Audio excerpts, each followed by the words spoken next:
Well folks, here I am.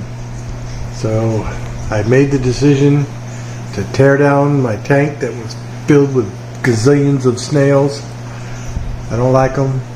I pulled all my filters, all the sponges, everything out of this tank. I washed the inside of the tank with bleach water, and now I'm going to let it dry, and then I'll clean it up some more, get all the dirties off there. But there's still snails crawling on the glass. I keep killing more, but eventually they're all going to die. I pulled my CJ whale out, and they're all up inside that doggone filter. I pulled my Tidal 55 off of there. They're all up inside that crap too. All the sand I pulled out, it's all sitting out on my back patio. Let's go take a look at all the crap that I had to go through because I hate snails. And the other problem is I don't know what kind of snails they were. They came from the driftwood that I had, but the driftwood I had outside in a big pot, you know, soaking to get rid of tannins. And so we have a lot of snails here, you know, just outside. So I think what's happened, they managed to crawl into that pot and lay eggs. So I have no idea what kind of snails they are, but whatever they were, they're everywhere. So I don't want them, don't like them, don't need them. So this is why I went to the extremes. And so I moved my Waroos back into the 180. And at first that caused a little bit of riff. The fish like, who are you now? But I think they've settled down now. The baby Waroo, I moved over into this 40 breeder. I put him in a little breeder box. And sad to say, he didn't make it. So I've lost my baby Waroo as well.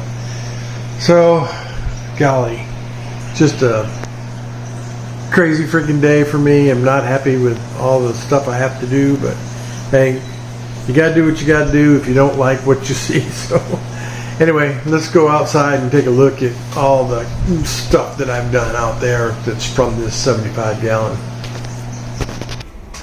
So folks, here is the CJ Whale 500. Literally, I sprayed all of the foam pads, everything.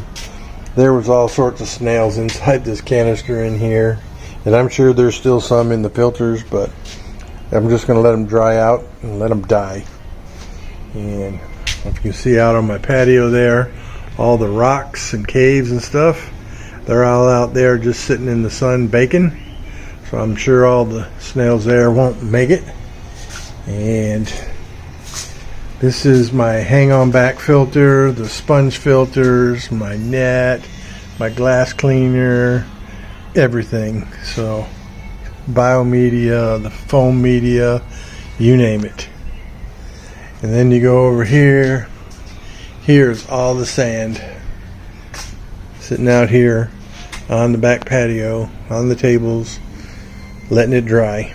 I need to get rid of it, all the snails. I need them to all die and get rid of them. So folks, that's where I'm at.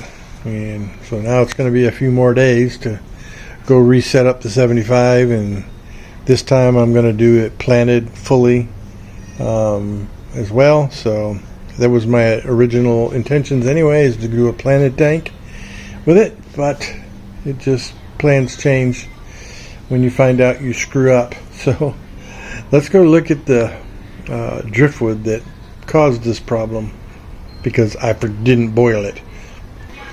So folks, the driftwood is inside this pot. I just shut it off a little bit ago. So yeah, it's still pretty hot. But this is what caused it. I didn't boil this doggone piece. I just set it outside for about a month in water. And I think snails from outside got into this pot and commenced to making babies in here, baby snails. And I didn't notice it. So yeah, it sucks. My fault, my bad. Definitely don't want to do that again. So I don't know why I didn't boil it. I've always boiled all my wood at least a couple hours and then put them outside and let them soak some more to release the tannins. But my bad.